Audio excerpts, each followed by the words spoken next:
And tell me who I'm about to hear. Yes, Your Honor.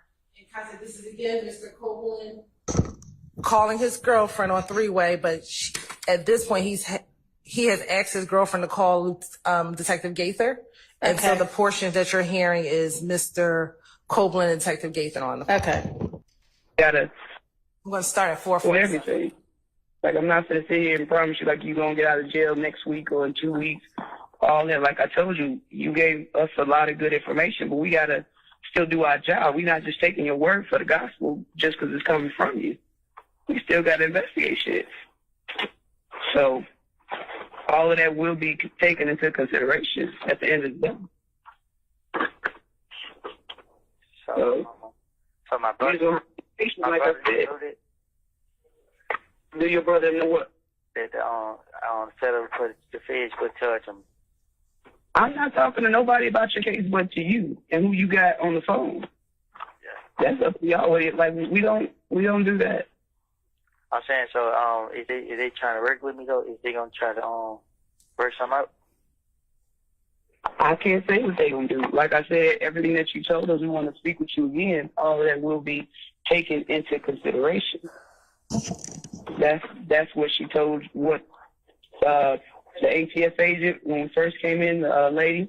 Yeah. That's what we did in the beginning. A lot of what you say will kind of determine your future. That's why you need to be completely honest with stuff. Yeah. So at the same time, we still got to look into it. We're not just going to take your word for everything you say. We got to be able to, prove what you say is true. So if I prove it, then y'all let me have it right. Are you hearing anything that I'm saying? Because I feel like I'm talking in circles. Nah, I hear you, but it's confusion. If you provide us with some things that we can verify, it's not up to us to let you out of jail. That's totally up to the DA's office, all that stuff on what they want to do with you. They do take into consideration if you helped or not.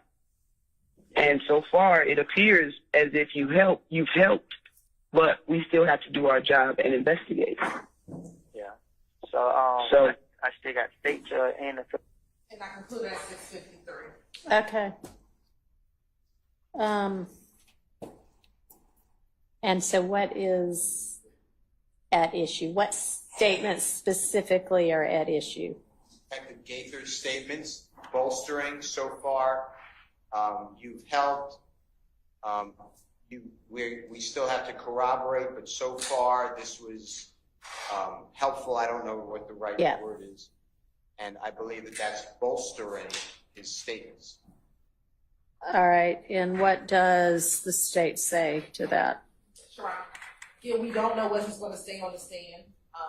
But if he goes down the same line of, I was just lying to finesse investigation, I made it all up, this is in complete contradiction to that, because she's telling him, just like she told him in the interview, we have to verify what you're telling us. So if he was telling lies, he wouldn't continue to say the same things over again, because she keeps telling him, everything you told us, we appreciate you telling us, but we have to verify everything that you said. So there's nothing I can do for you until... Well, he's not really saying anything over again. He's saying, hey, I told y'all something. Can you let me out now? Right. And so when he's saying everything I said is a lie. So he is now, yeah. He is now. So what this shows is a contradiction, because he wouldn't be calling the detective trying to continuously see if he can get out of jail if what he said was a lie. Especially when she's telling him. All right. The objection is that Detective Gaither's statements, well, yeah, I mean, you seem to have helped us, but whatever. Why do you want any of this? Well, how do you envision using that particular thing I just heard? So there's a few things. So part of this trial, some of the defenses that have come out is that the police didn't fully investigate anything. Okay. That they took his version and just ran with it. Okay. So this supports that that's not what happened. That even back in 2015. Is Detective Gaither going to testify? She has testified. Right. Has she said already? Man, we didn't just take his word for it, we investigated. She testified Yes, to that. okay, so it's not necessary for that. But again, I think it gives context to, while Mr. Steele's focused on Detective Gaither, we're focusing on Kenneth's actions, that if he lied, he would not continue to call the police to verify how they're going to help him. When he knows, listening to Detective Gaither, every time she speaks to him, she says, we can't do anything yet until we verify what you told us. So clearly what you told the police isn't a lie. Even though you're saying that today in 2024, what you told them back in 2015, you believe to be true because you wouldn't keep calling if you just wanted to tell them one lie and that was it. You wouldn't keep calling the detective. All right.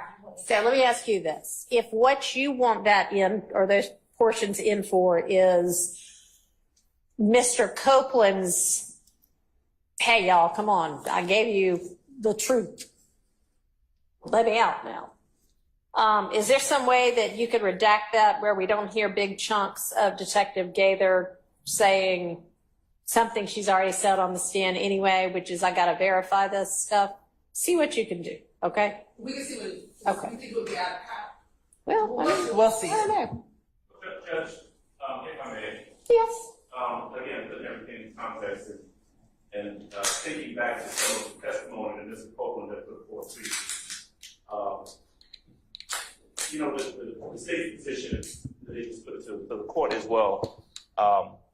If he wasn't telling the truth, why would he call and try to follow up and see if they were checking on his truth or not? Mm-hmm. When he testified, one of the things that he said, it was probably the biggest thing that he said is, hey, they don't know that I'm lying. And he said, yeah, I lied to them. I'm trying to finesse my way out of this, but they don't know that I'm lying. And that was in response to a specific question that Madam Prosecutor, Ms. Hylton, asked Mr. Copeland. So I think that kind of, that goes against what they're saying as their rationale. I mean, don't get me wrong. I'm not sure that what they're saying it's going to come in for is going to in any way show or be a convincing argument, but I mean, they can, Yeah, it's not inadmissible for them to try it. No, I understand. But I think our objection, as Mrs. Steele stated a little while ago, is, why is any of what the detective's bolstering of Mr. I understand, which is why I told her if she can come up with a way to get her part in without the objectionable part, she needs to try to do that. I'm confident that she can. Let's have. All right. Okay, so that is all of the jail statements.